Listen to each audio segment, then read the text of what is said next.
Neste momento, daremos início ao próximo painel. Jurisdições no esporte, desafios práticos de sua sistematização. Gostaríamos de convidar à mesa os palestrantes, o doutor Paulo César Salomão,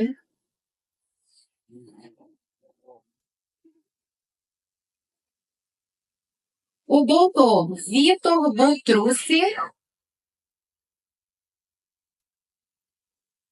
a doutora Roberta Fernandes e o doutor Pedro Souza. Como provocador da mesa, convidamos o doutor André Smilling.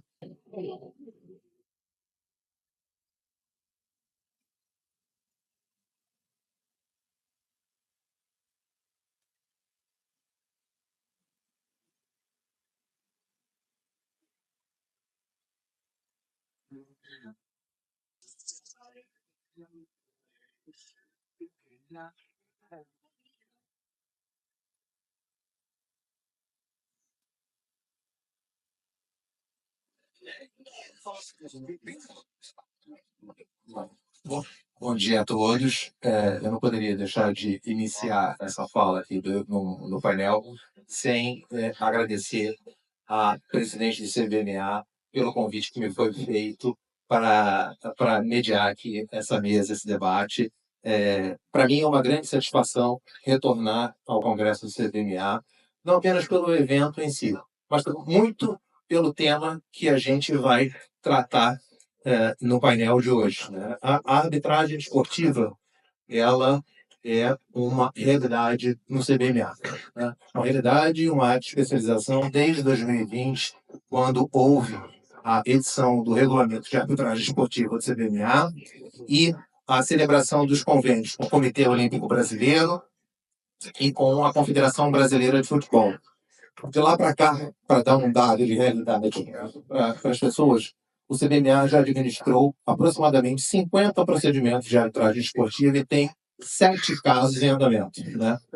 Os encarregados pela coordenação científica do Congresso foram muito felizes na escolha dos nomes dos palestrantes que vão falar hoje, né? Roberta Fernandes, Paulo César Salomão Filho, Vitor Bontrucci e Pedro Souza são profissionais que estão na ponta da justiça desportiva no Brasil, né?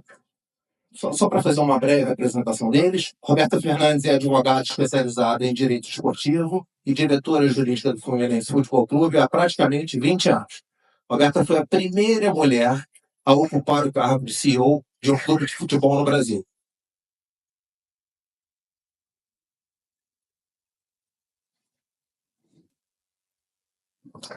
Paulo César Salomão Filho é sócio de Salomão Advogados, advogado especializado em direito esportivo, foi presidente do Superior Tribunal de Justiça Desportivo, o STJD do futebol, entre 2018 e 2020, e eu acabei de ser lembrado agora, o cargo mais importante dele no currículo, ele é vice-presidente do Clube de Regatas Vasco da Gama.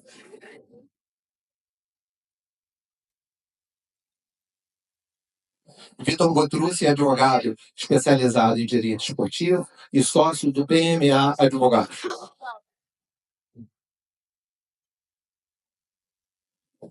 Pedro Souza é também, né, advogado especializado em direito esportivo, está nesse momento de plantão, eu sei que ele tem que sair, não consigo fazer, porque está correndo as Olimpíadas, eles são advogados do Comitê Olímpico Brasileiro, e a qualquer instante pode receber aí o chamado para ter que defender aí algum atleta ou iniciar uma arbitragem. Bom, Pedro Souza também é um advogado especializado em direito esportivo e sócio de Bichara e Mota Advogados.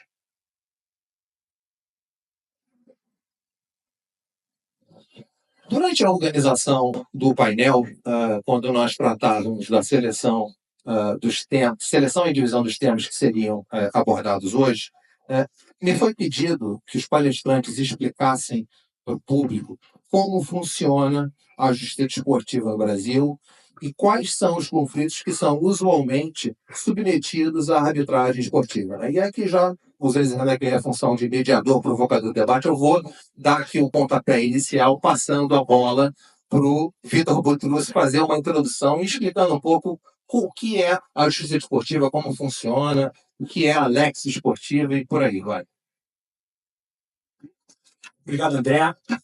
Bom dia a todas as pessoas presentes. Eu pedi ao André para que fosse bastante econômico na minha apresentação, porque eu soube, né, que durante a palestra anterior houve aí algo que eu devo atribuir a algum ataque cibernético, intergaláctico do Elon Musk, e que apareceram slides na apresentação anterior que eram os meus. Então, vou dispensar aqui as apresentações e partir diretamente para o assunto, até porque a coordenação do evento nos passou uma tarefa bastante desafiadora, que é tentar situar as muito diferentes jurisdições que existem no peculiar modelo de solução de disputas no esporte. Então, a gente chegou à conclusão que seria interessante a gente fazer uma apresentação razoavelmente didática, mostrando esse fenômeno, o que significa que para aqueles colegas que são do setor, muita coisa será bastante conhecida, e progressivamente ir fazendo algumas especializações. Então, eu farei uma apresentação geral sobre o modelo de solução de disputas no esporte. O Dr. Paulo César vai falar especificamente sobre a justiça desportiva. O Dr. Roberto vai falar sobre as operações de transferências que representam o principal espaço de litígios contratuais na indústria do esporte. E o Dr. Pedro vai falar sobre algumas questões intrincadas envolvendo a arbitrabilidade. Eu vou pedir licença só para ocupar o púlpito, porque como a gente vai lidar um pouco com os slides, eu acho que faz mais sentido eu ter uma visibilidade, né, do mesmo ângulo de vocês.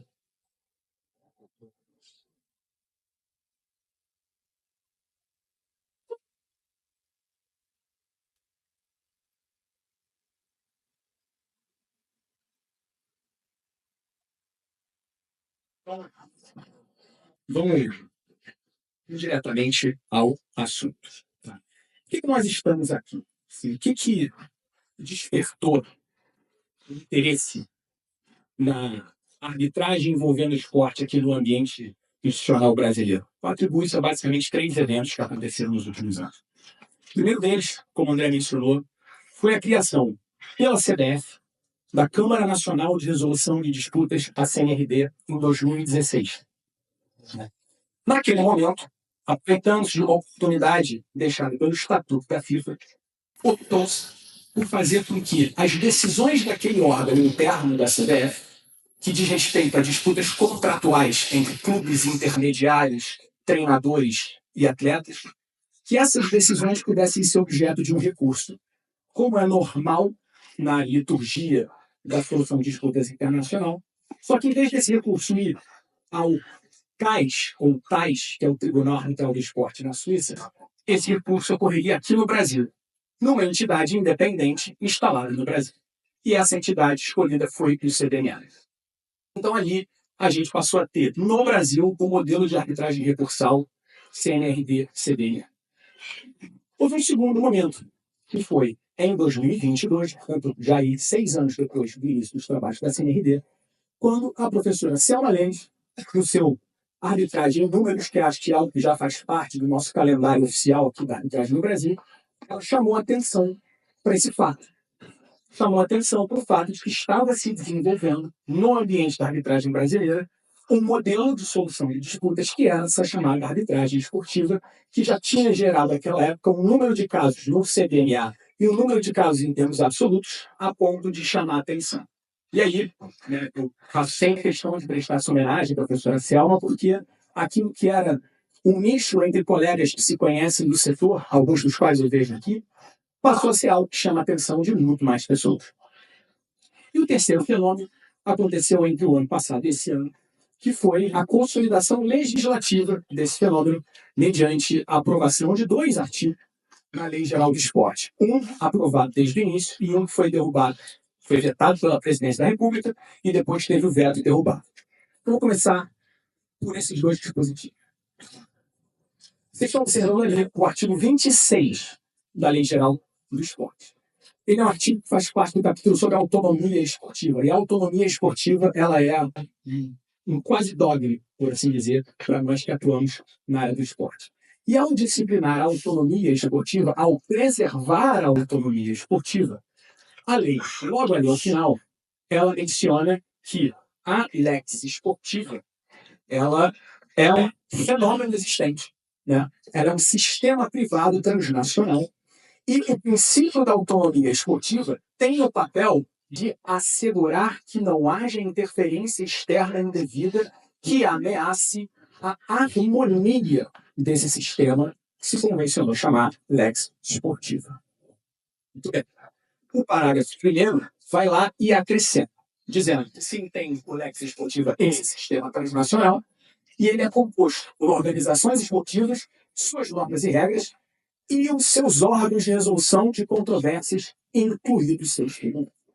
Então a gente passou a ter no Brasil uma disposição legal, lei federal, reconhecendo a legitimidade desse fenômeno que se construiu ao longo dos anos internacionalmente e no Brasil. Isso foi na aprovação da lei em 2023. Esse ano, caiu o veto ao parágrafo único do artigo 27, de ser vetado pela Presidência da República, e esse veto caiu. Então, nós passamos a ter um dispositivo legal dizendo que é admitida a arbitragem nos termos da lei de arbitragem como meio para a resolução de conflitos de natureza esportiva no que se refere à disciplina e à prática esportiva, bem como para questões patrimoniais, inclusive os trabalho inteiro. Então, agora a gente passou a ter um reconhecimento legislativo desse fenômeno e um reconhecimento legislativo que, inclusive, nos seus detalhes, vai muito além do que talvez a gente possa imaginar numa primeira leitura. Qual o meu papel aqui? Eu quero mostrar para vocês o que é esse sistema dos órgãos de resolução de controvérsias e incluindo seus tribunais. E para isso, eu vou utilizar uma espécie de um mapa, tá, que nos ajude a identificar esses pontos. Eu, por algum motivo, não consigo usar o laser, mas acho que funciona. Eu já vi esse mapa tantas vezes que o importante é a gente seguir aqui. Vocês vão observar, em primeiro lugar, já um aviso. Esse é um mapa que retrata especificamente o modelo do futebol. Esse mapa não representa todo o fenômeno esportivo, só representa o modelo do futebol, porque é o mais conhecido, é o mais utilizado, é o mais estruturado. Outras modalidades têm modelos completamente diferentes. Mas vamos ao do futebol para cumprir a tarefa que nos foi passada pela Mariana de sermos didáticos. E esse modelo tem instâncias nacionais e instâncias internacionais. As nacionais estão aqui embaixo e as internacionais ali no nível superior. Tem um código de cores aí. As cores cinzas, elas representam as caixas em cor cinza, representam o que a gente chama de jurisdições disciplinares ou éticas. Ou seja, são jurisdições que envolvem disputa do jogo, ofensas, jogadas violentas, infrações aos códigos de ética das entidades e assim por diante. Já as caixas em cor azul representam as instâncias que têm a ver com a movimentação de pessoas no esporte, sobretudo operações de transferência, contratos de trabalho, contratos entre agentes e clubes e assim por diante. Então, a gente observa que tem um espaço que é ético e disciplinar e tem um espaço que é mais comercial, por assim dizer, sabe, contratual. Bom, para que a gente consiga visualizar bem onde encaixa a arbitragem, o que funciona, o que não funciona, o ponto inicial é a gente compreender que tem um fenômeno ali, que são aquelas caixas à direita inferior, que recebe uma especial roupagem no Brasil, que é o que a gente chama de justiça desportiva. A rigor, justiça desportiva são só aquelas caixas cinza do lado direito, composta pelos tribunais de justiça desportiva das federações estaduais, pelo Superior Tribunal de Justiça Desportiva, no caso do futebol, da CBF, e o Tribunal de Justiça Antidopagem. Isso é o que a rigor é justiça desportiva. Tá? E por que eu digo isso? Porque no Brasil tem uma proteção ainda maior do que aquela que a gente acabou de ver. Tem um artigo na Constituição, que é o artigo 217, parágrafo 1º, que diz que o Poder Judiciário só admitirá ações relativas à competição e disciplina depois de esgotadas as instâncias da justiça desportiva regulada em lei. Portanto, nós temos uma norma constitucional que afasta a jurisdição do Poder Judiciário em tema de competição e disciplina. Por isso é tão importante que o Dr. Paulo César vai concentrar sua manifestação explicando o que é a justiça desportiva, como ela se forma, como ela funciona. Para esse momento inicial, importa destacar que competição e disciplina é matéria da justiça desportiva. Então, a gente está falando de Um atleta que pratica uma agressão durante uma partida, dopagem, que xinga o árbitro, no caso, o árbitro, aquele de preto no meio do campo com apito. Essas condutas, o clube que escala um jogador irregular e é rebaixado, por aí vai, perde ponto, isso é justiça desportiva. É este fenômeno que está protegido pelo artigo 217 da Constituição. Em situações excepcionais, de acordo com a regulamentação brasileira e internacional, decisões desse sistema podem ser objeto de recurso para uma entidade internacional, que nós chamamos de o TAS, ou o CAS, que é o Tribunal Arbitral do Esporte, Court of Arbitration for Sport. O que é o CAS? O CAS é a estrela principal dessa constelação. É uma entidade sediada na Suíça, em Lausanne. Ela funciona sob os auspícios de uma entidade chamada International Council for Arbitration for Sport, que a gente chama do ICAS, que, por sua vez, é estruturado e financiado pelas principais federações internacionais que administram as modalidades mundo afora. E ele teve um reconhecimento institucional por cada federação que organiza uma modalidade de que ele seria a entidade mais adequada para receber recursos de decisões emanadas por órgãos dessas federações. Então, para dar um exemplo, se a Federação Internacional de Ginástica pune uma atleta ou considera que ela não é elegível para disputar uma competição, esta decisão desta entidade, dessa Federação Internacional, pode ser objeto de um recurso para o CAS. E isso foi acontecendo com a ginástica, com a patinação, com o atletismo, com a natação, e ao longo do tempo, desde quando fundado em 1984, portanto, estamos chegando aos 40 anos do CAS, o CAS se consolidou como principal entidade para servir como, nas palavras que costumam ser utilizadas, inclusive pelo Tribunal Federal Suíço, a Suprema Corte do Esporte Mundial. Desde 1984 isso foi acontecendo, até que em 2002 vem um fato muito importante. Em 2002, a FIFA passa a reconhecer o CAS como entidade para receber recursos de decisões da FIFA e de decisões das entidades filiadas à FIFA. Então, nesse momento, o CAS passa a ser a última instância do futebol mundial. E aí a quantidade de casos, a importância aumenta bastante. Hoje é fácil a gente saber quantos são os casos do CAS, porque quando a gente recebe, a gente vê os números, já passou 10 mil casos, hoje está na casa de 10 mil, 100, não sei quanto. Então tem um volume de casos muito grande, a maioria vem do futebol. É uma entidade que durante muitos anos ela foi muito eurocêntrica, né?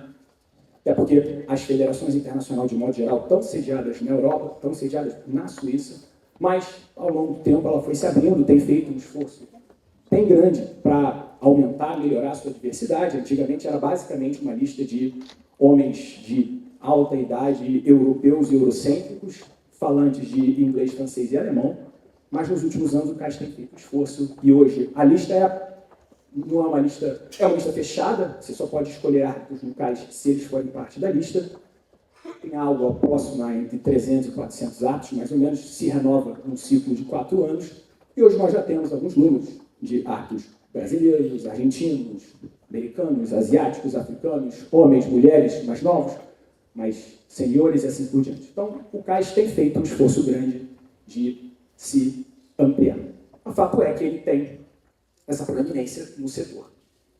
Grande volume de seus casos são casos que vêm de recursos das federações internacionais, mas nada impede que as partes elejam o CAS para resolver uma arbitragem comercial, um contrato de patrocínio, um contrato de investimento, uma construção do estádio.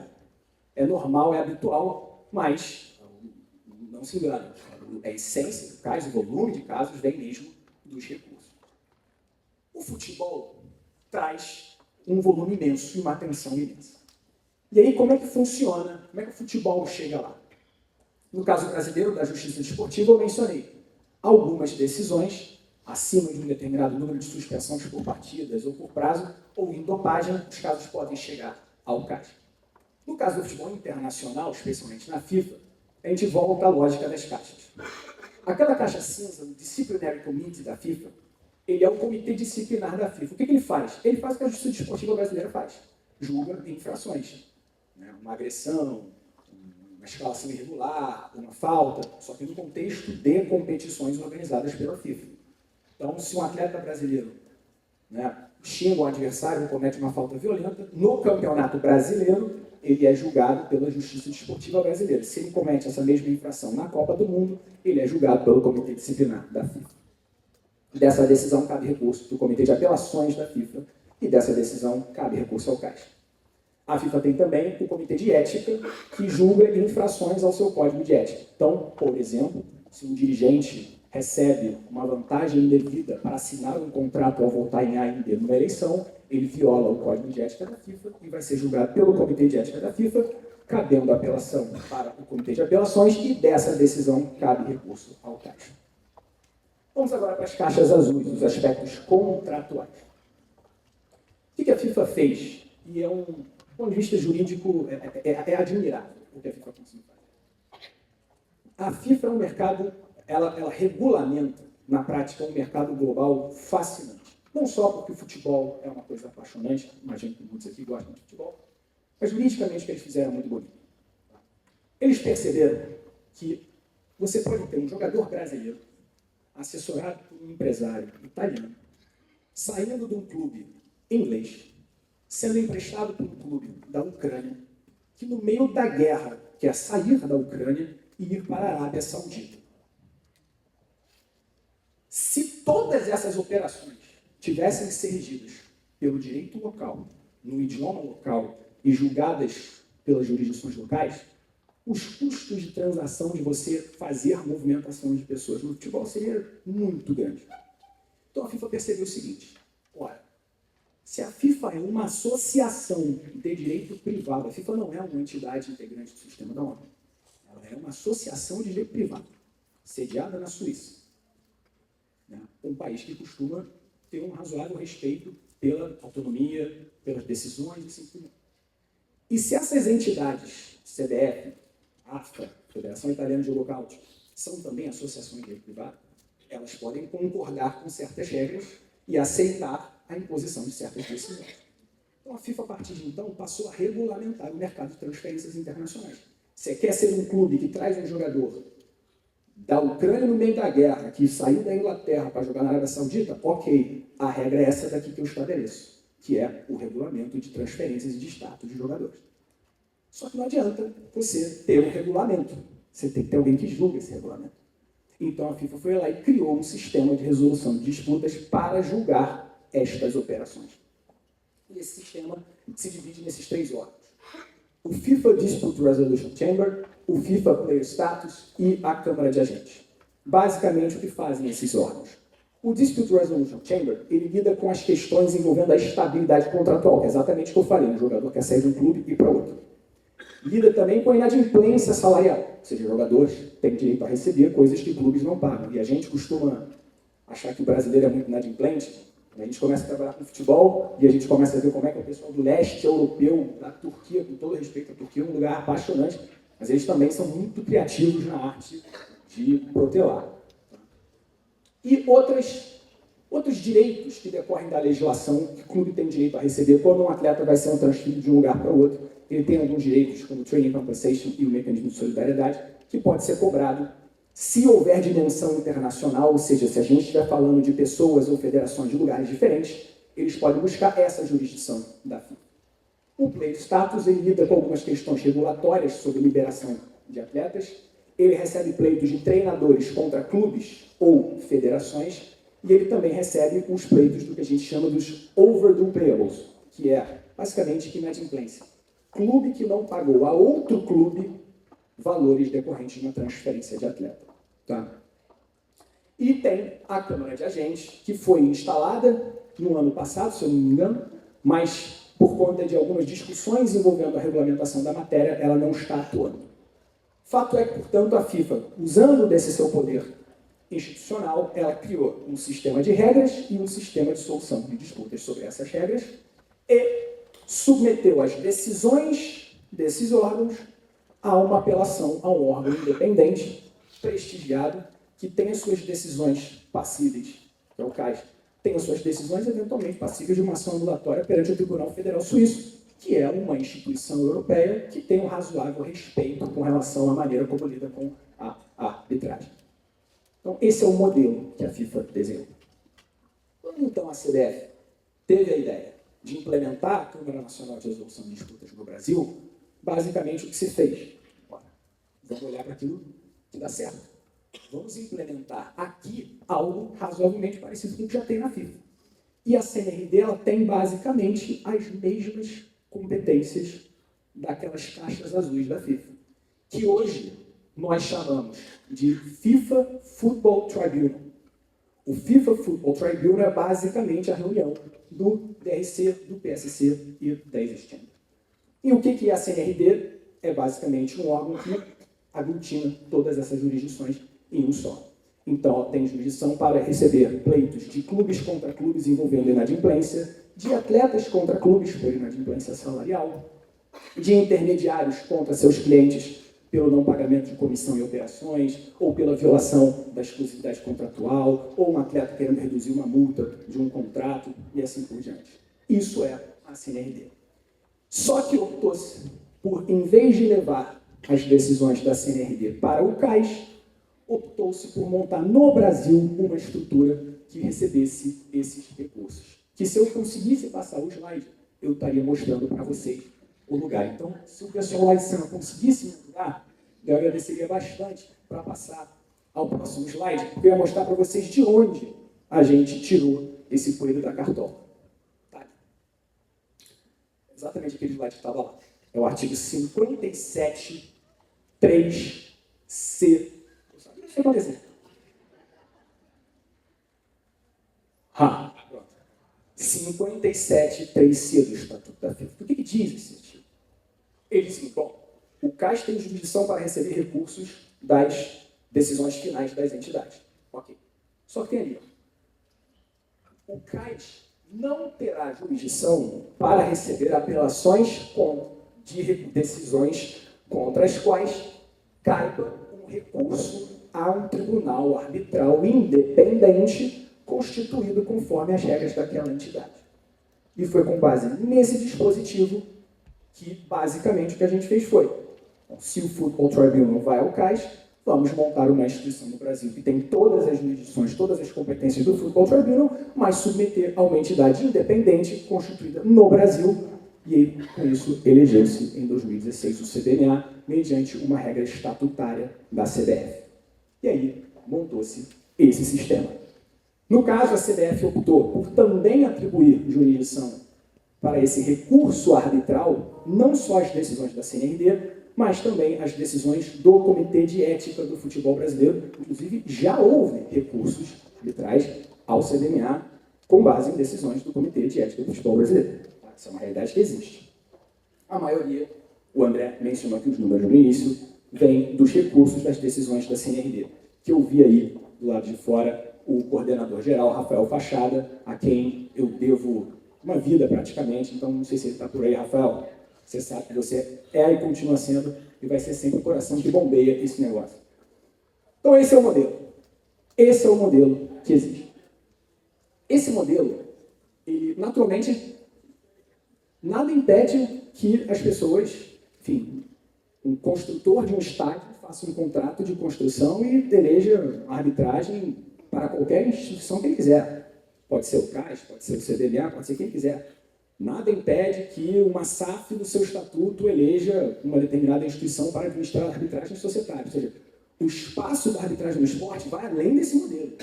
Tá? Vai além desse modelo. O que esse modelo tem de característico, a sua beleza, é que ele tem um negócio que a gente chama de as sanções esportivas, que faz com que, na prática, uma sentença emitida neste modelo, ela dispensa a necessidade de você mover uma ação de execução em juízo. Por quê?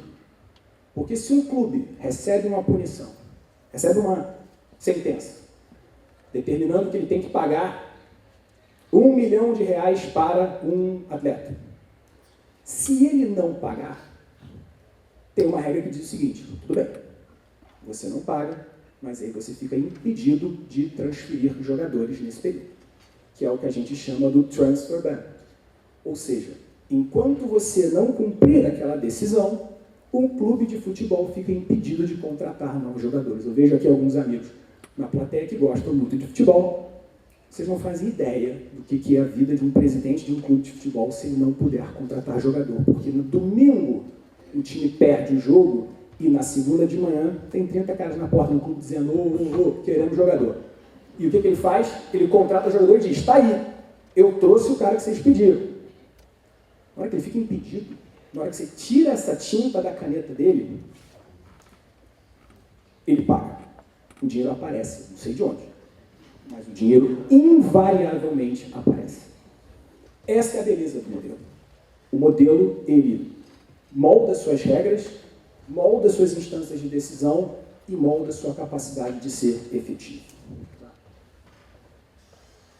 Acho que, numa tentativa de síntese, isso que eu queria colocar para passar a palavra para os meus colegas, fazendo aqui só talvez algumas sínteses conclusivas para ajudar quem quer conhecer esse setor, para ajudar quem quer estudar, para ajudar quem quer, inclusive, atuar. Eu deixaria aqui 3 pontos conclusivos. Tá? O primeiro é o seguinte, esse modelo é um modelo razoavelmente testado, especialmente ao longo dos últimos 25 anos na Europa. Quando eu digo testado, é um modelo que já precisou, em algumas vezes, ter suas decisões levadas ao Tribunal Federal Suíço. Muitas vezes, a esmagadora maioria, o Tribunal Federal Suíço reconheceu as decisões, mas houve situações, a professora Selma Lemos, que eu agora vejo bem sabe, houve situações em que o Tribunal Federal Suíço anulou decisões e isso, invariavelmente, faz com que o sistema evolua. Toda vez que a gente tem uma discussão, um caso muito complexo que vai ao CAS, e que acaba indo ao Tribunal Federal Suíço, às vezes, mesmo a decisão sendo mantida, o debate que surge faz com que o CAS promova modificações. Esse esforço maior de diversidade, por exemplo, feito pelo CAS, é declaradamente fruto de um caso que o CAS, a adesão foi mantida, mas o CAS percebeu que o fato de ter uma lista muito eurocêntrica era algo que merecia evolução. Então, é um sistema que vem sendo testado internacionalmente e que no Brasil, felizmente, também vem sendo testado e vem sendo reconhecido pelo setor. No caso específico da CNLD, Rafael sabe os números, são mais de 1.500 casos, mais de 600 sentenças, enfim, já botou de volta ao mercado algumas centenas de milhões de reais e ao longo desses últimos anos foi testado e, felizmente, passou bem no teste judicial. Né? Casos que foram submetidos à ação anulatória, nenhum foi bem sucedido. E, inclusive, o Transferban já foi reconhecido por decisão do Tribunal de Justiça do Rio de Janeiro como uma medida justa e adequada para atacar a inadimplência do futebol. E os clubes de futebol têm reconhecido essa característica, moldando nas recuperações judiciais uma espécie de uma subclasse de credores que, justamente por sofrer o risco de tomar o Transferban, precisa ter um tratamento diferenciado no plano de RJ. Então, é um modelo que está razoavelmente bem implementado, acho que ele passou no seu teste inaugural. Agora, como todo modelo, um modelo aberto a melhorias e evoluções. Né? E eu acho que essas são as 3 que eu destaco. Acho que, em primeiro lugar, um recurso arbitral é algo que, para nós que atuamos na área, é o nosso dia a dia.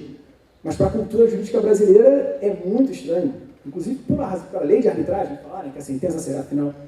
Então, existe, acho que, uma dogmática, digamos assim, a ser construída no Brasil. Como é que funciona esse recurso arbitral? Quais são os seus limites? Quais são as suas potencialidades? E assim por diante. Então, é algo que, basicamente, está sendo desenvolvido a partir dos regulamentos do CNMA e acho que os estudiosos ficam mais do que convidados para contribuir. O segundo ponto é o reconhecimento de que a qualidade do consentimento que é prestado nesse modelo é vulnerável em algumas situações. Em algumas situações, o consentimento é, sim, por adesão. Isso, todos nós sabemos, gera problema. E ao longo desses anos, várias vezes, a qualidade desse consentimento foi contestada, muitas vezes reconhecida, outras vezes não, nos tribunais europeus. Naturalmente, haverá um momento em que essa discussão pode acontecer no Brasil, acho que ela deve ser feita, sobretudo naqueles casos em que não há cláusula escolhendo a adesão a esse modelo. Porque, em muitos casos, há cláusulas em que as partes dos contratos querem ir à CNRD, ao CDMA, ou assim por diante. Acho que é algo a ser estudado. Assim como os efeitos das decisões. Qual é o efeito? Até onde vai? Interrompe a prescrição? Não interrompe a prescrição? Faz coisa julgada? Faz litígio pendência? tem um conjunto grande aí de considerações a serem estudadas. E, por fim, em razão dessa recentíssima alteração legislativa, é preciso entender qual é o espaço para essa arbitragem disciplinar, porque até então, décadas e décadas e décadas, nós criamos uma cultura do que é a justiça desportiva no Brasil. E agora tem uma regra na lei dizendo que aquilo que durante décadas foi feito no modelo que o Dr. Paulo César vai explicar, pode ser feito por arbitragem. Assim como na esfera trabalhista. Não adianta a lei falar que cabe, inclusive, arbitragem para fins trabalhistas, porque a gente sabe que existe um ambiente cultural que, por vezes, encontra algumas resistências à arbitragem nesse setor, algo a ser enfrentado e estudado. E é por isso que eu encerro aqui, passo a palavra para o Paulo, para ele poder apresentar, em sentido estrito mesmo, esse nosso peculiaríssimo e apaixonante fenômeno da justiça desportiva. Eu agradeço a todos. Obrigado.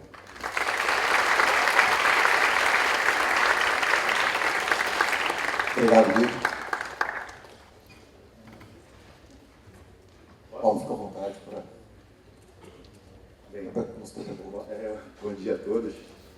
Eu vou tentar cumprir o meu prazo, o meu tempo, porque a Mariana é minha amiga, mas eu tenho medo do desembargador Siqueira. E ele, quando ele começa a olhar... Hein, Mariana? A Mariana, filha dele, quando ele começa a olhar torto assim, eu já fico com medo, já estou entrando aqui, já acuado, em razão do tempo, e para tentar... Até porque o Vitor já muito abordou as questões que eu iria falar. Sem antes, eu queria fazer um agradecimento muito especial à doutora Mariana de Souza pelo convite para que nós possamos debater um pouco e mostrar o sistema de justiça brasileiro, justiça desportiva brasileira, por uma plateia tão seleta. Fazer um agradecimento também ao desembargador Antônio Siqueira, meu grande amigo, que traz referências tão boas para mim. Também ao meu colega de escritório, aos demais membros aqui presentes, aos meus colegas de mesa. Eu faço uma especial saudação à doutora Roberta, que é uma pioneira na justiça desportiva brasileira. Nós que temos um pouco mais de estrada, eu e Mário Bittencourt, presidente do Fluminense, começamos muito novos na justiça desportiva e quando nós começamos, nós éramos bandeirantes, aquela mata fechada. E hoje o caminho ainda tem necessidade de pavimentação, mas hoje já é um caminho muito mais desenvolvido. Pois bem, a parte que me cabe para falar sobre o sistema de justiça desportiva no Brasil e a arbitragem é aquela parte no mapa que foi apresentado pelo Dr. Vitor Butussi, a parte em cinza, né? Vou montar o mapa aqui, mas a parte em cinza que fala um pouco da parte disciplinar da justiça desportiva, enfim, de que maneira que essa justiça ela é organizada e de que forma que nós, atuantes na justiça desportiva, são escolhidos, né, porque eu já não faço mais parte da justiça desportiva disciplinar, mas que maneira que os membros que julgam os atletas, enfim, os agentes, os players do esporte, de que maneira que eles são escolhidos, de que maneira que são feitas essas decisões, enfim, abrir um pouco aquelas caixas que tinham sido apresentadas de maneira genérica pelo Vitor. Deixa eu ver se vai funcionar. Se não funcionou com ele, provavelmente não vai funcionar comigo. Ah, não, funcionou. Enfim, para a gente falar de justiça desportiva, obrigatoriamente a gente começa falando sempre do artigo 217, parágrafo 1º da Constituição Federal, que foi uma verdadeira revolução.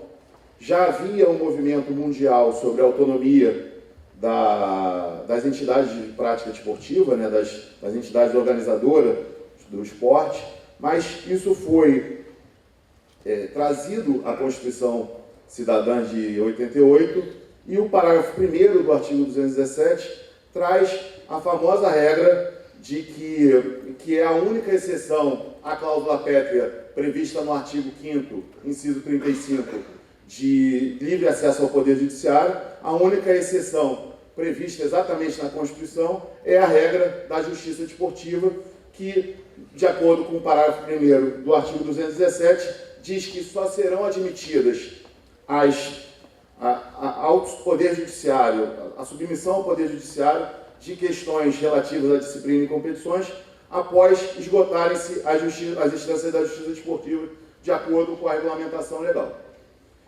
E aí, num primeiro momento, se entendia que poderia, inclusive, ser inconstitucional essa regra constitucional, uma vez que seria uma violação a uma cláusula pétrea, mas, ao longo do tempo, o Supremo foi consolidando o entendimento de que essa regra é constitucional. Há um julgado bastante antigo do ministro Marco Aurélio estabelecendo essa legalidade. E o próprio sistema, como foi dito pelo Dr. Vitor Butrusci, ele se autorregulamenta e ele se autoalimenta.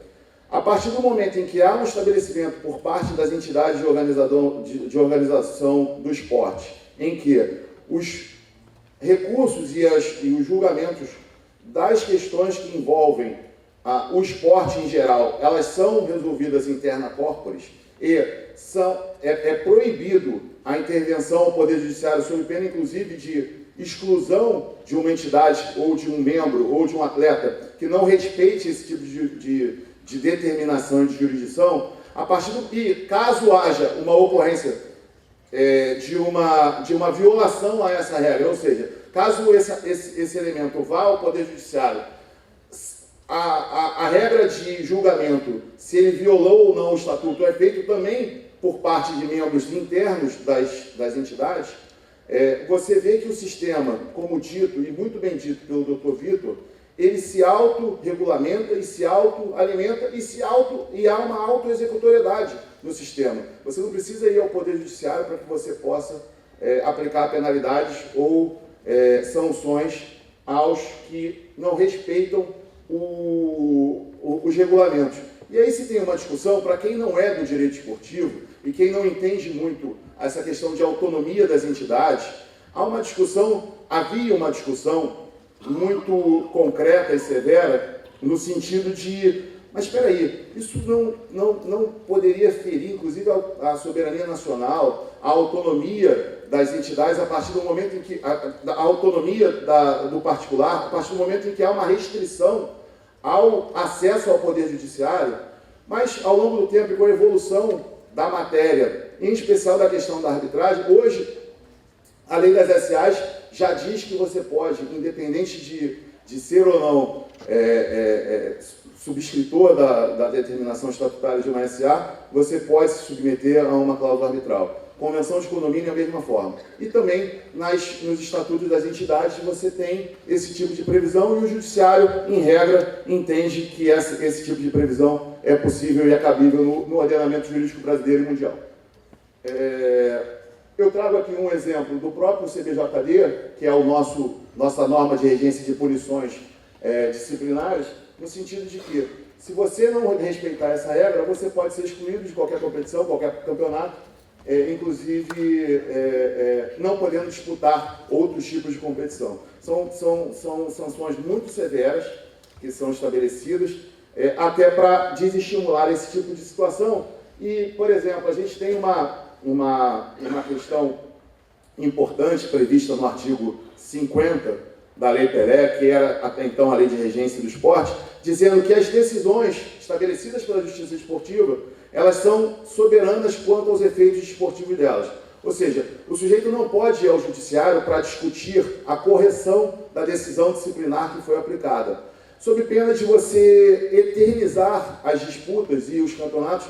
A dinâmica do esporte, ela não é condizente com os prazos previstos no Poder Judiciário. Um exemplo claro é a questão do campeonato de 87, entre o Flamengo e o Sport, que ficou mais de 30 anos para ser decidido, chegou até o Supremo Tribunal Federal, que obviamente não seria um caso de se discutir quem é campeão brasileiro de 87 no Supremo Tribunal Federal, deve-se resolver essas questões no âmbito da justiça esportiva, e por isso que o sistema ele se protege e se defende para se evitar, inclusive também, interferências estatais externas. Um exemplo clássico é a questão da Índia, e outros países da África, em que há interferência de poder público em confederações de futebol, porque a gente sabe o quanto o futebol é importante politicamente para alguns elementos, para alguns políticos. Então, a FIFA ela tem um quadro muito rígido para se proteger desse tipo de interferência, sob pena de, inclusive, excluir ou suspender federações que não cumpram essas determinações. Vira e mexe tem esse tipo de notícias que o Brasil pode ser eventualmente suspenso ou banido dos quadros da FIFA. Passando aqui, eu vou apresentar, abrindo aquelas caixas, de que maneira que funciona o sistema de justiça desportiva no Brasil. Portanto, nós temos aqui, em primeiro grau, as comissões disciplinares, tanto regionais quanto nacionais. Nós temos um Tribunal de Justiça Desportiva. Estou muito melhor que você, Vitor. Está funcionando, inclusive, o apontador.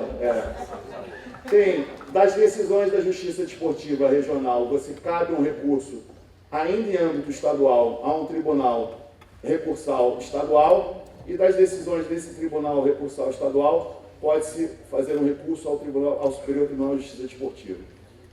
Também, em competições nacionais, você tem uma denúncia, um julgamento em primeiro grau de jurisdição, em primeiro grau de jurisdição, pelas comissões disciplinares nacionais, e a decisão das comissões disciplinares, você tem um grau recursal ao pleno do STJD. E de todas as decisões do pleno do STJD relativas a competições e disciplinas, quer dizer, não todas, de acordo, tem algumas regras, suspensões até 15 dias, enfim, multas pequenas, você não cabe, mas em regra, das decisões do pleno do STJD, cabe recurso ao CAIS, que é o Tribunal Arbitral do Esporte, muito bem explicado pelo Dr. Vitor. Não parou de funcionar. Só foi eu me elogiar, eu me auto-elogiar, aí deu isso. Passa, por favor. Eu fico com medo de pedir para passar, que pode ser que vá para o obrigado, e aí me cortem a palavra e eu fico sem. Parou de funcionar mesmo, tá vendo, Vitor? Foi só eu me elogiar. Ai, pronto. Bem, de que maneira são indicados esses membros?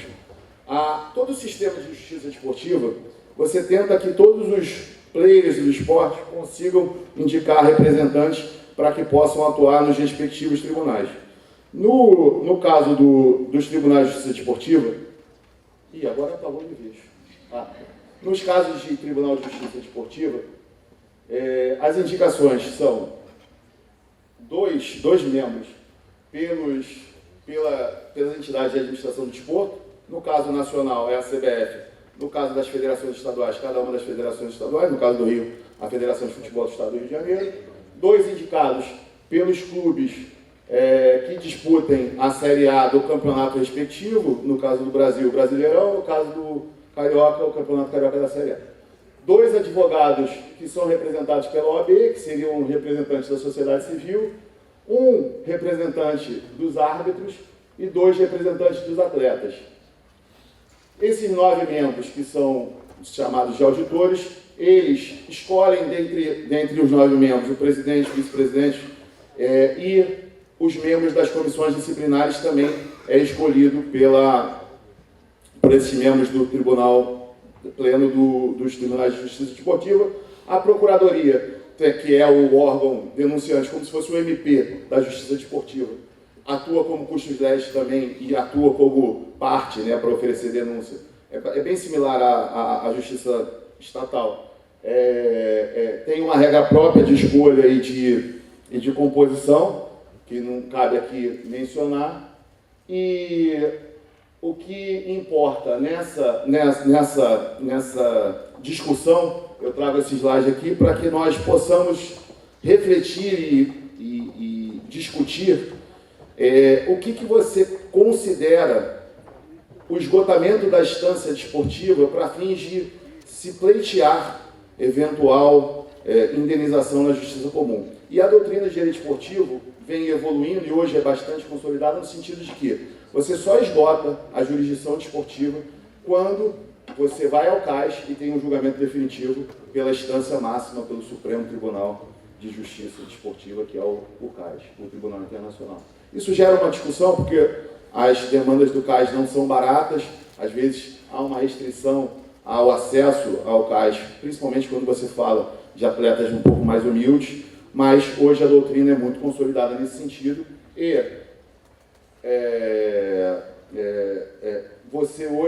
você tem essa questão muito bem estabelecida. A justiça desportiva antidopagem, ela é uma justiça que foi criada em 2017 no Brasil para cumprir uma determinação da OADA que estabelecia a necessidade de uma justiça especializada para discutir doping. Antigamente, essas questões eram julgadas pelos tribunais de justiça desportiva de cada modalidade, e isso gerava uma discrepância muito grande no sistema, uma vez que eram decisões de membros que não tinham uma especialidade no tema e que também tinham decisões muito discrepantes. Havia uma denúncia, entre aspas, de um pouco de corporativismo por parte dos membros da justiça desportiva, que tinham um pouco de restrição de punir atletas da modalidade em razão de doping. E hoje a justiça desportiva antidopagem no Brasil ela é consolidada, ela é ligada ao Ministério do Esporte, e aí para o bem e para o mal ela é ligada a uma instância pública, tem toda a burocracia do poder público, tem todas as restrições por parte do poder público, mas hoje é uma justiça que já está muito mais consolidada e funcionando muito melhor do que no começo da sua instauração. No começo da sua instauração, ela tinha muita dificuldade, principalmente antes da pandemia, que as sessões eram presenciais, e aí você tinha que mandar ofício para o Ministério do Esporte para poder marcar uma sessão, tinha que ter custeio, tinha que ter todas as regras do poder público que são incompatíveis com o esporte. Hoje as sessões são online, as coisas funcionam um pouco melhor, já tem um pouco mais de celeridade. Tem críticas que têm que ser feitas à justiça desportiva antidopagem, assim como tem que ser feitas para a justiça desportiva disciplinar, mas hoje é uma justiça consolidada. Eu vou tentar ser rápido, porque eu estou vendo que meu tempo está se esvaindo e meus colegas estão me matando. E o de Bairro do Siqueira pode me matar também. 3 membros indicados pelo Conselho Nacional do Esporte, que é ligado ao Ministério do Esporte, 3 membros dos atletas, tem 3 membros das confederações esportivas são indicados. O CNRD, eu vou passar batido, desculpa, Fachada, você é o coração, todo mundo que trabalha com esporte adora, mas eu vou tentar passar muito rápido, porque Roberta e Pedro vão falar bem mais sobre o CNRD, mas é um órgão que funciona muito bem, tem também algumas críticas quanto ao tempo de julgamento, enfim, mas é um órgão que funciona muito bem, também todos os players do esporte indicam seus representantes. Quando se forma um painel, é um painel indicado por um interessado, um árbitro indicado por um interessado, um árbitro indicado por um segundo interessado e um árbitro neutro. Como dito pelo Dr. Vitor, tanto no Tribunal de Justiça Antidopagem quanto no Tribunal de Justiça, quanto no CNRD, as decisões proferidas por aqueles tribunais, cabe recurso ao CBMA para que o CBMA possa... da Justiça Antidopagem e da Justiça Antidopagem não cabe. Da Justiça do CNRD e também do Comitê de Ética e Disciplina, que é o próximo slide que eu estou apresentando, que é o órgão interno das entidades. Todas as entidades replicaram a regra da FIFA, pelo menos no futebol falando. Na CBF, isso é muito consolidado, o Comitê de Ética da CBF, indicado pelos seus diretores, com uma Câmara de Julgamento e uma Câmara de Investigação, cujo recurso, e há casos concretos, das decisões do Comitê de Ética, cabe recurso ao CBMA. Concluindo, eu menciono também a grande revolução, talvez, se não do século, mas com certeza da década, no que tange a arbitragem desportiva no Brasil, que é a introdução do parágrafo único do artigo 27 da Lei Geral do Esporte, que possibilita hoje que disciplina e competições sejam julgados por tribunais arbitrais. Eu acho que talvez esse seja o grande nicho do direito esportivo num futuro muito breve, muito próximo, porque é possível que tenha uma revolução no que tange à questão de disciplina e competições, assim como há uma ampliação gradual. Começou com a questão de arbitragem, de trabalhista, tributária, e agora talvez o último o último ranço da justiça desportiva, que era protegido da possibilidade da arbitragem, hoje, com a Lei Geral do Esporte, como foi dito pelo Dr. Vitor, houve um veto presidencial, esse veto caiu, a lei está em vigor, a disciplina e competições pode ser discutida numa arbitragem, talvez seja o caminho. Eu sou oriundo da justiça desportiva, então eu respeito, adoro e sei o quanto a justiça desportiva é um case de sucesso no Brasil. Assim como o CONAR, que julga as propagandas, é muito respeitado dentro do seu nicho de atuação. As decisões da justiça desportiva, elas são cumpridas e respeitadas por todos os que atuam no esporte, mas a justiça desportiva, ela eventualmente precisa evoluir, se profissionalizar e talvez esse artigo do 27, o parágrafo único do artigo 27 da Lei Geral do Esporte seja o começo dessa revolução. Agradecendo demais pela atenção, eu passo a palavra então para a doutora Roberta, que vai dar uma aula para a gente sobre as questões que importam para vocês, que são as questões financeiras e que envolvem dinheiro e contrato, porque essa parte disciplinar é muito boa para quem ama o esporte, mas não dá muito dinheiro no bolso. Muito obrigado, gente. Obrigado, Paulo. Roberta.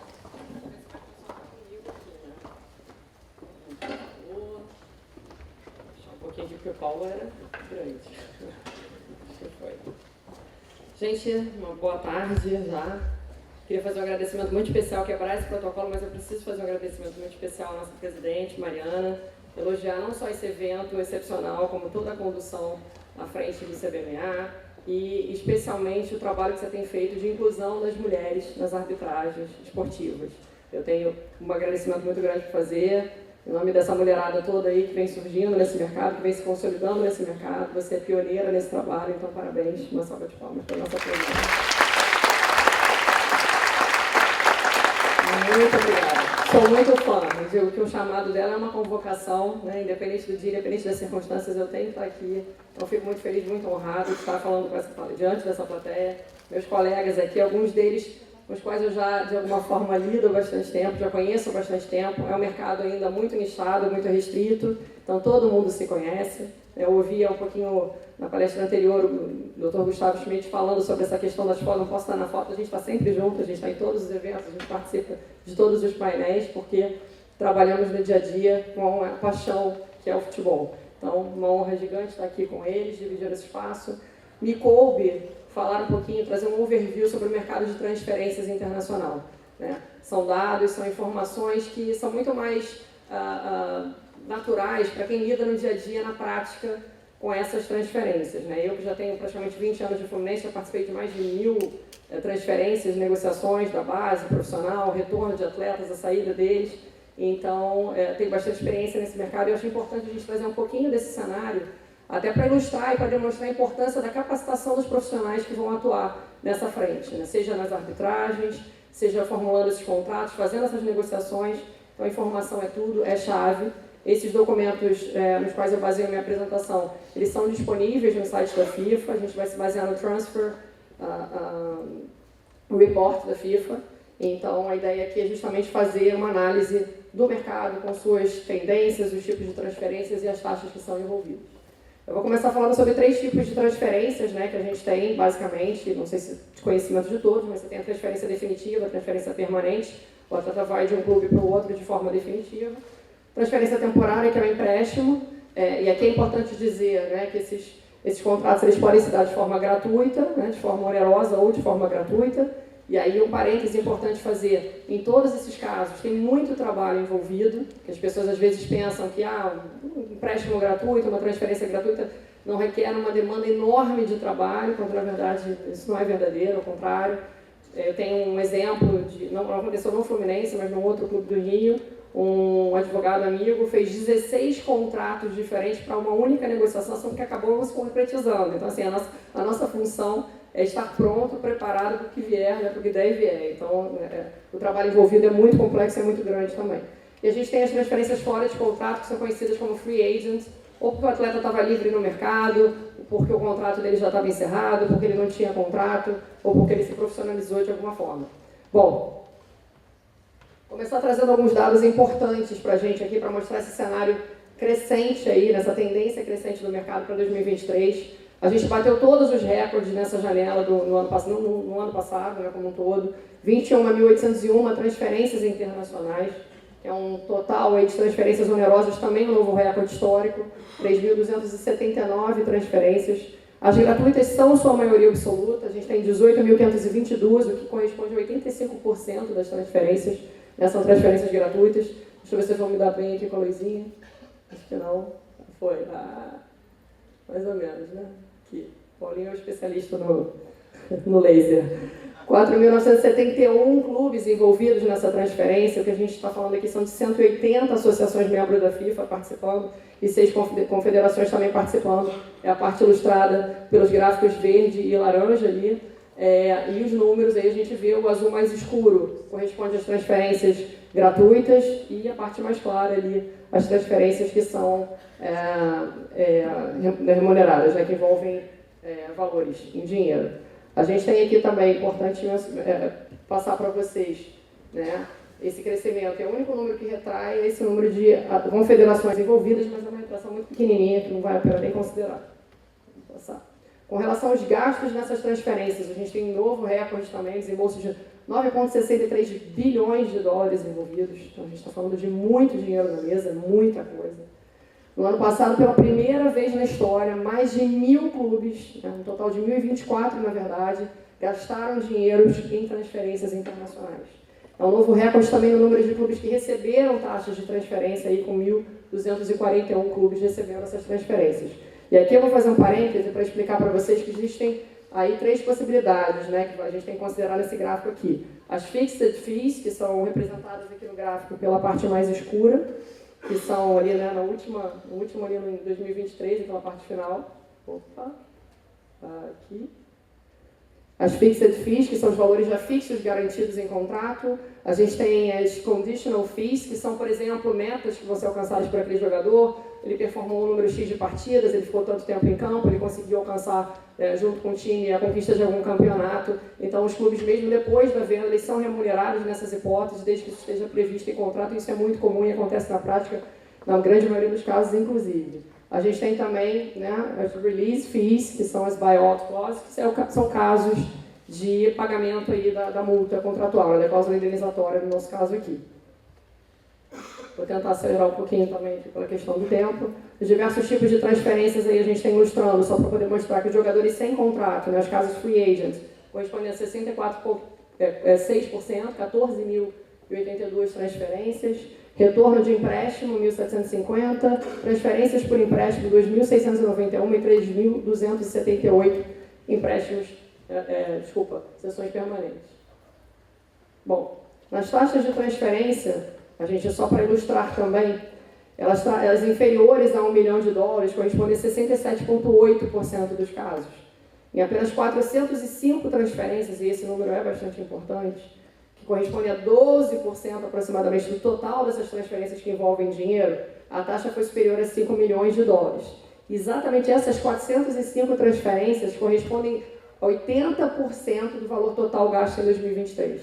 Olha como está segmentado, né? Olha como a gente vê aí, em 405 transferências, 80% do valor gasto está aí dentro. Né? Isso equivale a $7,6 bilhões. Muito dinheiro. Trazendo um pouquinho aqui o conceito da taxa de venda futura, extremamente comum nos contratos, né? Sell-on fee. Nosso Pedro sabe tudo aí sobre a matéria. Eu até brinquei com ele, Pedro, pelo adiantar da hora, vem comigo, vamos fazer junto. Além das taxas de transferências, os clubes podem também incluir uma taxa de venda futura. É exatamente isso, né? Assim que funciona entre clubes. Quando você vai fazer o contrato de cessão definitiva, você já prevê uma cláusula de sell-on em caso de futura venda para um terceiro clube. Isso pode variar, como o gráfico está mostrando, de 0% a 20%, 20% a 40%, até acima de 40%, que é a menor fatia. No ano passado foram 2.726 transferências envolvendo sell-on, 21,9% a mais do que no ano anterior. E no total dessas transferências onerosas, 60% dos contratos incluem essa cláusula de sell-on. De novo, o clube pensando em continuar, né, com esse vínculo né, para que ele possa ser remunerado no futuro em caso de uma venda aí posterior. Não tem como não trazer as top 10, né, transferências aí que aconteceram no mercado. O Brasil representado ali pela figura do Neymar. 10% do total gasto na janela corresponde exatamente a essas 10 transferências que estão aqui na tela. Os jogadores entre 18 e 23 anos dominam, continuam, seguem dominando o mercado no número de transferências onerosas. O maior dinheiro investido está aí, né? Apesar da taxa média maior ter sido, no caso dos jogadores com 30 anos ou mais, nesse caso. Aqui, trazendo de novo um pouquinho mais sobre a informação dos jogadores jovens, né? 199 transferências, né, que são maiores que 5 milhões, representam apenas 6,1% de todas as transferências onerosas que foram feitas, mas as taxas dela combinadas são mais de 40% do valor total que foi movimentado no ano. Então, aqui a gente vê pelas idades, né, dos jogadores, 18 a 23, que é a maior, sem dúvida nenhuma, ali, a maior ponta, em termos de valores absolutos, né, valores expendidos. Então, a gente vê na coluna na esquerda os valores que foram gastos em dólares e ao lado o número de transferências que foram realizadas pela idade do jogador ali embaixo. A duração do contrato é um dado importante para observar também. Normalmente, né, as transferências gratuitas, a duração média delas é um pouco inferior a 1 ano e meio, e as transferências onerosas, uma duração média de 30 meses aproximadamente. O que isso quer dizer na prática? Quanto maior a taxa de desembolso, quanto maior o valor envolvido, maior a duração desse contrato. Ou por uma questão de performance desportiva, realmente, ou porque você vai buscar uma revenda desse atleta no futuro. Então, você investe mais valor, você obviamente vai buscar esse retorno de alguma forma. Mas aí a gente tem uma preocupação grande que está linkada com o próximo slide, que é um ponto muito importante para tudo que a gente falou aqui, né, e o que a gente vai ter de consequências, que é o momento da estipulação da cláusula indenizatória e da cláusula compensatória. A gente tem muita gente boa ainda do mercado que fala em passe. Pelo amor de Deus, não fala em passe. Todas as palestras que eu tenho eu falo sobre isso, o passe já acabou faz tempo. A gente teve a cláusula penal, onde existia uma discussão sobre a aplicação bilateral ou não dessa cláusula, e a Lei Pelé, na sua reforma, ela veio sacramentar essa divisão, para que ficasse muito claro que a cláusula indenizatória devida, no caso, né, de rescisão, é um valor que é devido para os clubes, e a cláusula compensatória é valor exclusivamente devido aos atletas. Então não tem mais essa discussão inclusive está sacramentada também na Lei Geral do Esporte. Lembrando que a gente tem hoje esse momento de incertezas aí jurídicas muito grande para nós que atuamos no mercado, porque a gente tem duas leis aí tratando da mesma matéria, às vezes de forma diferente, conflitante, a gente vai levando como pode aqui, tentando todos os dias se manter atualizado e aprender. A cláusula indenizatória, então, ela acontece, né, na transferência do atleta para uma outra organização nacional ou internacional durante a vigência do contrato dele, ou se ele retorna às atividades profissionais dele para uma outra premiação no prazo de 30 meses.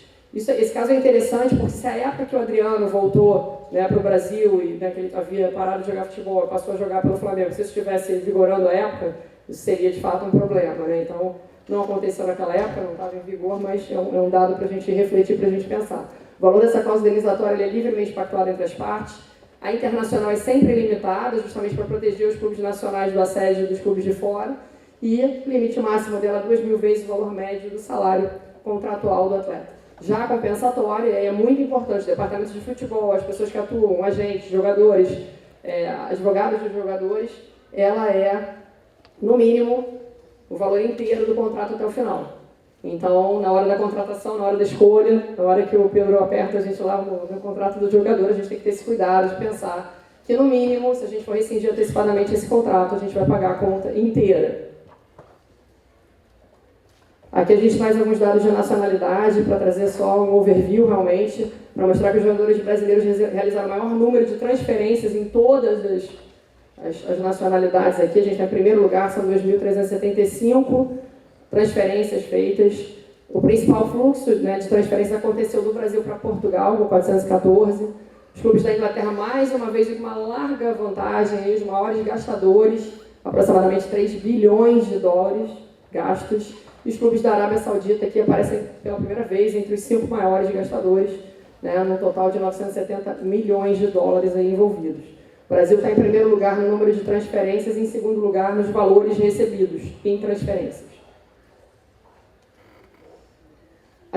Trazendo muito rapidamente as tendências de 24, a gente tem esse report anual e a gente tem sempre um insight, né? A gente recebe um briefing do que está acontecendo no mercado, que a principal janela é a janela que está acontecendo, inclusive, o período em que nós, advogados esportivos, não temos vida, telefone ligado o tempo inteiro, a gente está aqui, quando eu olhar o celular, meu Deus, o que está acontecendo? Então, isso é literalmente a nossa vida.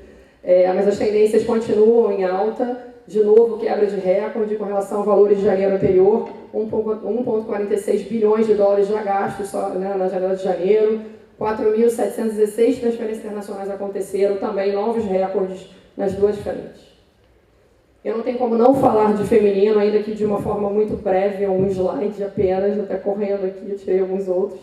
Aumento do número de transferências internacionais de 31,3% nas transferências que envolvem valores, um gasto recorde com as taxas de transferência de 2,1 milhões de dólares, com as taxas aumentando em 150% em relação a 2023. Números ainda muito tímidos, impulsionados pela Copa do Mundo, a gente num momento histórico, né, numa final aí de Olimpíada, então não tem como não falar sobre isso e não olhar, né, essa tendência de crescimento que está acontecendo no mercado, que eu acho que é um caminho sem volta, acho que cada vez mais a gente vai voltar aqui e vai estar trazendo números ainda mais relevantes. Os agentes, um dado também, só para ilustrar, cerca de 888 milhões de dólares foram gastos com agentes, que equivale a aproximadamente 10% do valor total gasto em transferências no ano. Personagens extremamente importantes nesse mercado que a gente atua, né? E aqui já tomando uma chamadinha, né, que eu estou correndo, os potenciais litígios, já meio que para fechar, o que pode ocorrer com base nessas transferências e o que essas transferências podem gerar em termos de litígio para a gente poder estar resolvendo aqui no nosso CBMA, na FIFA, no CAIS, TAIS e etc. Bom, intermediário, agente versus clube e vice-versa, questões de inadimplemento, discussões sobre a obrigatoriedade de pagamento em caso de contrato de comissionamento futuro sem efetiva prestação de serviços, quebra de exclusividade. No caso do intermediário e agente versus atleta, quebra de contrato com trocas de empresário, discussões relacionadas ao pagamento de comissões. Clube versus atleta, questões de inadimplemento em geral, quebra de pré-contrato. Clube versus clube, a quebra do direito de preferência, quebra na obrigação de compra, discussões sobre inclusão ou não de training compensation e mecanismo de solidariedade nas taxas de transferência, inadimplemento no pagamento da taxa de transferência e eficácia do contrato. Eu vou só para encerrar ilustrar com dois casos práticos que eu acho que são bastante interessantes. A gente tem um exemplo aqui do Cruzeiro. O Cruzeiro adquiriu o Arrascaeta junto ao Defensor no Uruguai com uma taxa de transferência fixa de 12 milhões por 50% dos direitos econômicos. Ele não quitou a última parcela dessa dívida. O Defensor acionou a FIFA, né, em razão dessa dívida e havia a dívida de outros clubes também. Então, com essa obrigatoriedade de pagamento que não foi feita, foi aplicado o Transfer Ban, que o Vitor acabou falando um pouquinho já sobre ele, então eu vou passar batido. Por fim, o clube acabou quitando essa dívida, que no final das contas é a solução para o Transfer Ban, então quitou essa dívida, né, e aí os atletas puderam ser regularizados na sequência. E um caso muito emblemático, não sei se é do conhecimento de todos, mas para quem, né, acompanha o esporte, esse é o caso do Emiliano Sala. O Cardiff adquiriu esse atleta de 28 anos junto ao Nantes, era a maior contratação do Cardiff até então, na história do clube. Ele firmou um contrato de transferência com uma previsão de pagamento de uma taxa de 17 milhões de euros aqui. 2 dias depois da assinatura desse contrato, o atleta no voo fretado, e aí tem até uma discussão sobre quem fretou o avião, ele sofreu um acidente e veio a falecer. Então o Cardiff se negou a pagar, alegando que a transferência não se concretizou, não se operou, de fato. Esse caso foi a FIFA determinou que o pagamento fosse feito da taxa de transferência, eles se negaram a fazer. Foram punidos com o Transfer Ban, recorreram ao CAIS, que manteve a decisão. A Cardiff, então, veio a pagar a primeira parcela e a FIFA já cobra agora o valor remanescente. E, em contrapartida, o Cardiff agora está ajuizando uma ação nos tribunais franceses contra o Nantes, alegando que, em razão do Transfer Ban que eles tomaram por esse não pagamento, eles foram rebaixados de divisão e tiveram um prejuízo aí aproximado de 100 milhões de euros. Então, olha a complexidade das questões que a gente está tratando aqui. Isso é uma única discussão, né, no meio de um universo de várias que trazemos, que acabou não dando tempo, mas que é uma discussão interessante sobre eficácia de contrato. Claro que é um caso muito extremo, né, e a gente tentei respeitar os 5 minutos finais aqui que me foram concedidos. Muito obrigada mais uma vez, uma honra ver a expressão de vocês.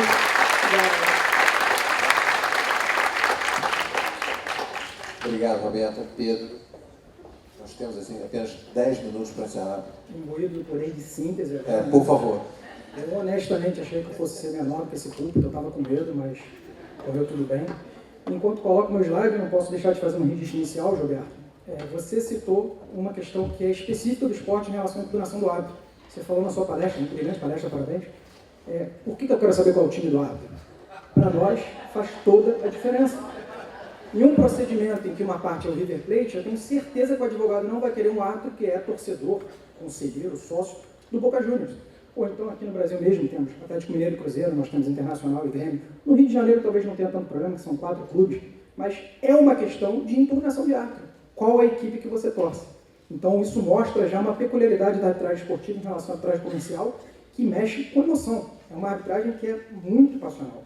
E, como o Vitor utilizou uma palavra aqui muito interessante, a arbitragem esportiva ela é dotada de peculiaridades. Então eu escolhi exatamente isso, falar sobre as peculiaridades da arbitragem esportiva, e gostaria de falar rapidamente, já que eu tenho 13, 12 minutos, 15 minutos, gostaria de falar rapidamente de 4 assuntos, trazendo para a prática da arbitragem esportiva que se diferenciam da arbitragem comercial. Não poderia deixar de iniciar minha fala com os Jogos Olímpicos que estão acontecendo em tempo real, motivo pelo qual eu não consegui sair do meu telefone.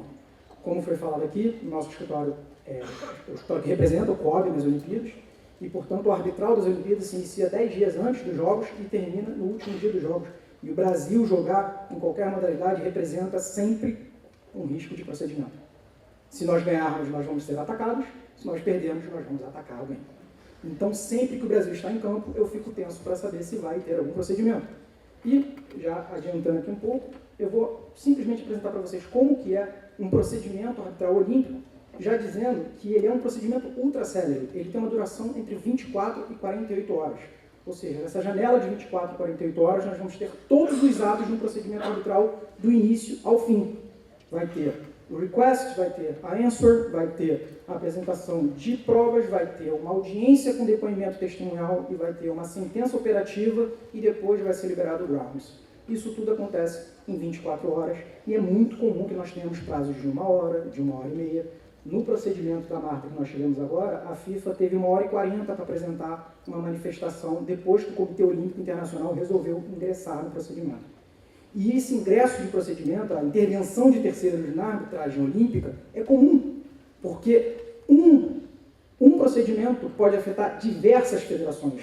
Você pode ter um cancelamento de uma vaga que vai afetar diversos outros países, não só os países, mas o Comitê Olímpico Internacional e a federação daquele determinado esporte. Então, em 48 horas, nós podemos ter aí uma infinidade de submissões, uma infinidade de procedimentos de tomada de depoimentos, e é por isso que eu estava tenso ali, e ainda estou. Então, se vibrar o telefone aqui, eu vou pedir segundos, só para ver se é do grupo que está lá em Paris.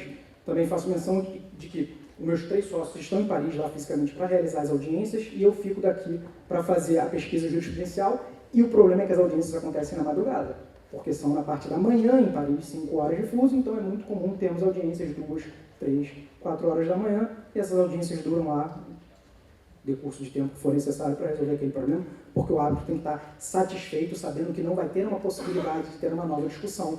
Isso for definido, quando isso for definido, não tem mais recurso, o próprio CAS fala isso. Então, num procedimento olímpico, nós temos 2 regulamentos que se aplicam. Um regulamento específico para o antidoping, que é o Arbitration Rules for the CAS Anti-Doping Division, que foi criado no Rio de Janeiro, na Olimpíada do Rio de 2016, e temos o Arbitration Rules normais do Olympic Games, que vem já com previsão na Carta Olímpica. O sítio da arbitragem sempre vai ser Lausanne, que é onde está o CAS, e isso tem força no artigo R28 do CAS e nos artigos 7º dos 2 regulamentos, dos 2 procedural rules ali, que dizem que o sítio sempre vai ser Lausanne e a lei aplicável sempre vai ser a lei suíça. Isso faz com que eventual ação anulatória depois dos Jogos Olímpicos tem que obrigatoriamente ser ajuizadas no Supremo Tribunal Suíço, com aplicação de lei suíça. Isso eu tivesse mais tempo, falaria que isso está mudando em razão de uma decisão que tivemos na Corte Europeia de Justiça em dezembro de 2023, que permitiu com que a UEFA modificasse o local de arbitragem no procedimento para Dublin, porque Dublin fica na Irlanda e a Irlanda faz parte da União Europeia, e por isso nós vamos ter aí, nos próximos anos, uma modificação do local da arbitragem em derrogação ao artigo R28 e ao artigo 7º dos 2 regulamentos. Mas, por enquanto, o sítio continua sendo Lausanne e a lei aplicável continua sendo a lei suíça. A lista de árbitros ela é indicada a partir da lista do AICAS, que o Vitor fez menção, ou seja, é uma lista fechada, e diferentemente de um procedimento no CAS, onde você pode escolher o seu árbitro dentro dessa lista fechada, nas Olimpíadas não é assim que acontece.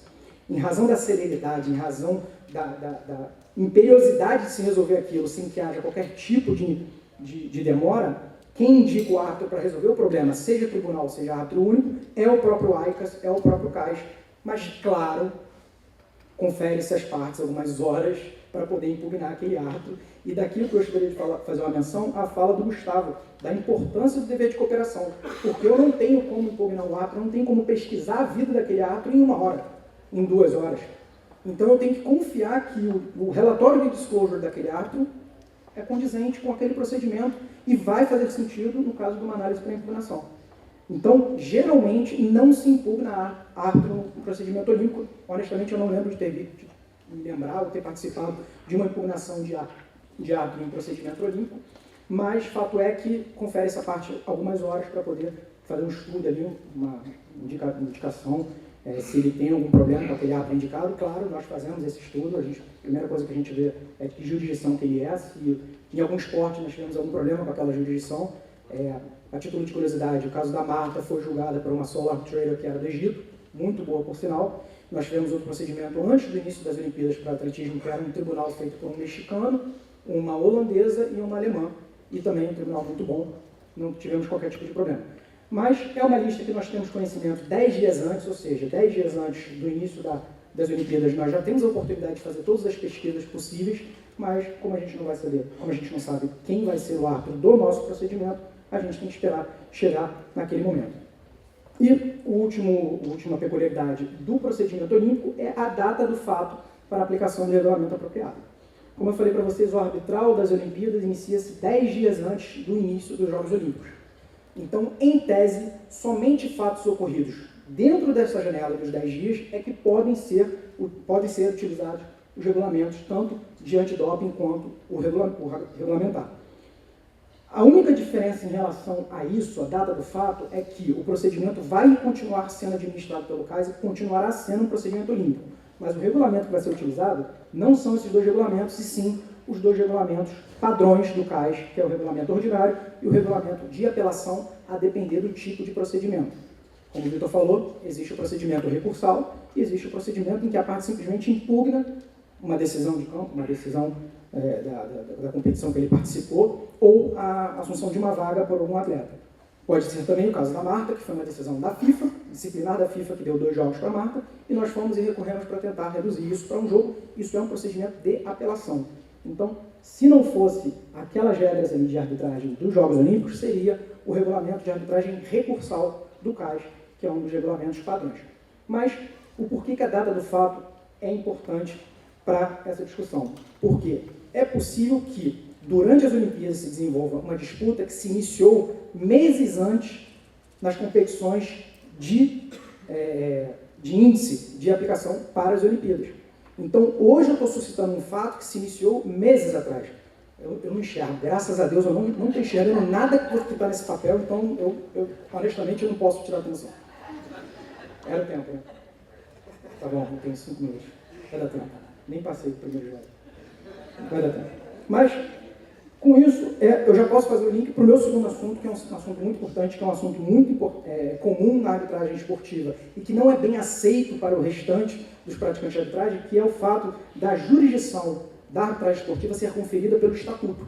Não é por uma cláusula compromissória assinada entre as partes, não é por uma cláusula compromissória assinada diretamente, elegendo a arbitragem como método de resolução de disputas, mas sim a cláusula que está inserida nos estatutos dessas entidades, na Carta Olímpica, no Estatuto da CBF, no Estatuto do COB, e que confere a jurisdição para que as disputas daquele sistema, daquele ecossistema, sejam resolvidas por arbitragem. Então, primeira de todas, com certeza, a Carta Olímpica, que é a que confere jurisdição para o CAS em qualquer assunto referente a disputas surgidas ou em conexão com os Jogos Olímpicos. Surgidas, aplica-se o Procedural Rules dos Jogos Olímpicos e, em conexão com, pode-se aplicar os regulamentos anteriores, como eu falei.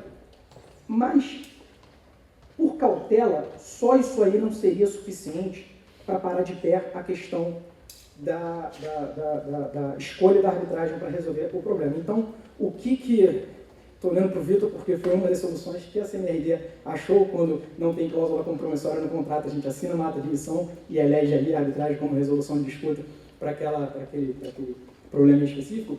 A solução achada foi a mesma. O que o Comitê Olímpico Internacional obriga as federações a fazer com seus atletas? Quando o atleta tem um índice para participar de uma Olimpíada, ele não simplesmente vai para a Olimpíada. Ele é obrigado a assinar um registro. Está muito pequeno, eu sei, mas é porque... Está muito pequeno, eu sei, mas eu tentei colocar ali ao lado as partes que importam. Esse aqui é um formulário que o atleta tem que assinar para ir para as Olimpíadas. É uma inscrição propriamente dita, e que nessa inscrição consta nada mais nada menos do que tudo relacionado à arbitragem. Estou elegendo caras, a lei vai ser suíça, o sítio vai ser Lausanne, eu não vou recorrer ao judiciário, salvo formação ambulatória, e eu dou o meu consentimento para que qualquer disputa relacionada, nesse caso aí é o entry form dos Jogos Olímpicos do Rio de Janeiro, eu dou consentimento para que qualquer disputa relacionada aos Jogos do Rio de Janeiro, no caso hoje os de Paris, sejam resolvidas por arbitragem. E com isso eu tenho não só a carta olímpica, que é a minha cláusula estatutária, e o formulário de inscrição, que é o meu consentimento para que tudo seja resolvido por arbitragem. Claro, isso aí não é 100% confiável, está sendo discutido hoje no Tribunal Constitucional Alemão, o caso Cláudia Pexten, mas que pela falta de tempo eu não vou poder falar. Um minuto ainda. Só para trazer para vocês também exemplo, essa é a cláusula estatutária do COB, está muito pequeno, mas eu posso falar para vocês que no primeiro slide o COB instaura um tribunal arbitral do desporto, sem dizer quem vai ser qual tribunal vai ser esse tribunal. No segundo quadro, o COB fala que o Conselho de Administração do COB, em uma reunião extraordinária, vai eleger essa instituição arbitral que vai funcionar como Tribunal Arbitral do Desporto. O terceiro é um enxerto dessa reunião do Conselho de Administração que elege o CDMA como instituição para administrar qualquer disputa relacionada ao Comitê Olímpico Brasileiro ou ao Esporte Olímpico Brasileiro. E o quarto é o regulamento do CDMA que recebe essa incumbência, faz o seu regulamento voltado para as disputas do Comitê Olímpico Brasileiro e, portanto, nós temos aí as duas vias elegendo o CDMA para resolver as disputas do Comitê Olímpico Brasileiro. Aqui é uma cláusula compromissória do processo eleitoral, porque muitas instituições, muitas entidades estão resolvendo seus processos eleitorais através de arbitragem e uma questão que surgiu, se eu não me engano, que foi na eleição do basquete, foi que tentou-se levar para a arbitragem, mas não havia uma cláusula compromissória elegendo o CDMA para questões eleitorais. E a partir daí, as instituições pedem para os candidatos assinarem esse termo aí, dizendo que eu confirmo que todas as disputas desse processo eleitoral serão resolvidas por arbitragem no CDMA. Essa é a cláusula do COB, tem outras cláusulas, eu não trouxe, mas seguem a mesma redação. E uma das mais importantes para mim, que é a cláusula compromissória da Confederação Brasileira de Futebol, da CBF, e ela é importante porque aqui ela faz uma separação das três instâncias da resolução de disputas no mundo do futebol. Ela separa ali a justiça desportiva, dizendo o que é competência da justiça desportiva vai ser resolvido pela justiça desportiva, que é o artigo 207 da Constituição Federal, que foi mencionado pelo Paulo e pelo Vitor. O que não for justiça desportiva vai ser resolvido na CNRD, que também vou fazer menção ao Fachado, um grande amigo, o coração da CNRD, está famoso. E o que não for da CNRD vai ser resolvido pelo CDMA. Como assim o que não for pela CNRD? Como o Vitor mencionou e o Paulo mostrou, a CNRD tem os seus jurisdicionados. Somente aqueles jurisdicionados poderiam iniciar um procedimento na CNRD. Então, eu, médico da CBF, que não sou jurisdicionado, quero iniciar um procedimento, eu posso iniciar um procedimento no CDMA em razão dessa cláusula compromissória do artigo 158, e essa é a cláusula que se utiliza, salvo o meu juízo, para os procedimentos de ética, que ao recorrer a um procedimento de ética para o CDMA, recorre-se ao CDMA em razão dessa cláusula compromissória do artigo 158. O único problema dessa cláusula para mim é que ela bota de forma muito abrangente que todos os integrantes do Sistema Nacional do Futebol estão submissos a essa cláusula, sem explicar o que é esse Sistema Nacional do Futebol e quem estaria inserido nesse Sistema Nacional do Futebol. Portanto, existem alguns processos que nós temos em andamento, que isso está em discussão, mas que por razões de confidencialidade eu não posso falar. Isso deve vir a ser discutido pela jurisprudência em breve. Essa aqui já foi falada, que é a cláusula compromissória que vem no artigo 36 do regulamento da CNRD, que permite o recurso ao CDMA, e embaixo o regulamento do CBMA que recebe esse recurso, portanto, nós temos a via de mão dupla ali, uma cláusula que permite a arbitragem no CBMA dos procedimentos oriundos da CNRD. E, só a título de exemplo, como eu falei para vocês, a cláusula da Confederação Brasileira de Basquete, que fala que todas as disputas do mundo do basquete relacionadas com esse estatuto serão resolvidas primeiramente por mediação e, caso não seja resolvido por mediação, será resolvido por arbitragem. Então, eu só quis trazer para vocês exemplos das cláusulas compromissórias do mundo do esporte, porque essas cláusulas, muito embora aqui já tenha surgido uma discussão sobre ser um termo de adesão, o estatuto é um termo de adesão, não posso modificá-lo, sou obrigado a aceitá-lo, portanto, essa cláusula não seria válida.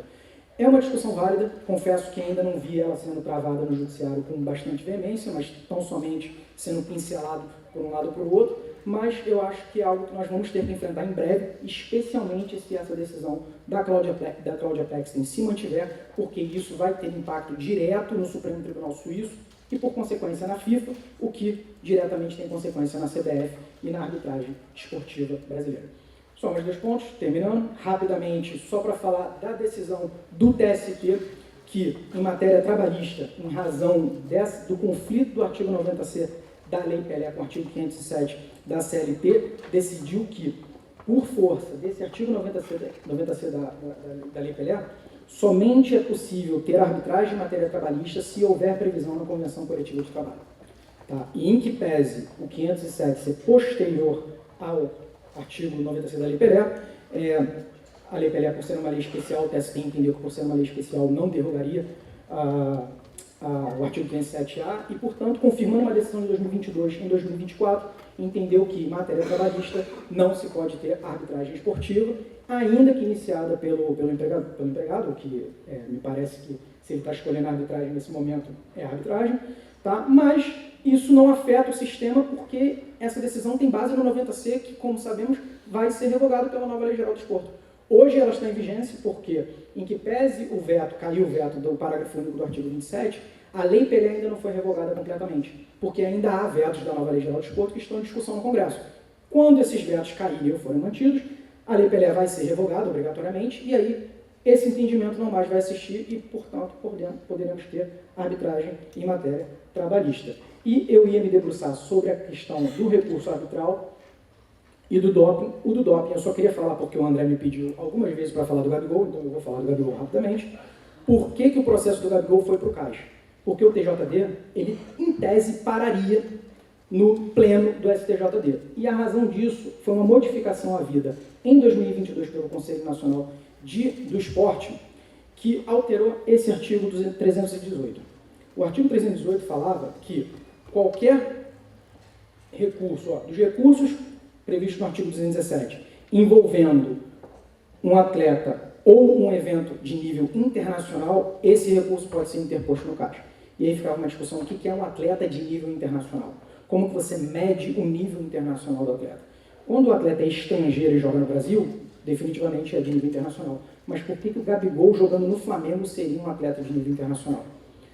Isso surgiu com o caso do Guerreiro, isso surgiu com alguns outros casos. Em razão da discussão, modificou-se o regulamento e agora o regulamento brasileiro de antidopagem, o Código Brasileiro de Antidopagem, tem a nova redação, esse não é o slide, mas eu estou com ele aqui, tem a nova redação em razão do artigo 303A, que fala que, caso o atleta opte por um procedimento extraordinário de antidopagem, esse processo pode ser recorrido ao CAS. Então, o atleta, já visualizando que ele quer levar esse processo para o CAS, desde o início escolhe um procedimento extraordinário que tem um regulamento e uma condução própria, e essa decisão pode ser levada para a Corte Arbitral do Esporte na Suíça, e aí tem uma questão de arbitrabilidade, porque o doping no Brasil não é arbitrável, não é matéria arbitrável, porque o doping no Brasil, ele não é uma questão patrimonial disponível, ele vem de uma previsão da Constituição Federal do artigo 217 e, portanto, não se poderia ter uma arbitragem porque é competência exclusiva do TJD-AD. Contudo, com essa modificação, eu posso sim levar isso para a Suíça e na Suíça ela vai ser tratada como arbitragem. Portanto, em que pese a matéria no Brasil não ser arbitrável, ela é perfeitamente arbitrável quando ela sai, quando ela ganha conceitos internacionais. Eu vou ter que pular obrigatoriamente a parte do recurso, tanto que isso aqui nem funcionando mais está, e, em razão do decorrer do avançar da hora, eu, imbuído do meu poder de síntese, espero não ter confundido vocês, espero ter agradado, e muito obrigado. Mariana, muito obrigado pela oportunidade. o nosso tempo está mais do que esgotado. Eu só gostaria de pedir para todos aí uma salva de palmas para os nossos palestrantes. E vamos ao almoço.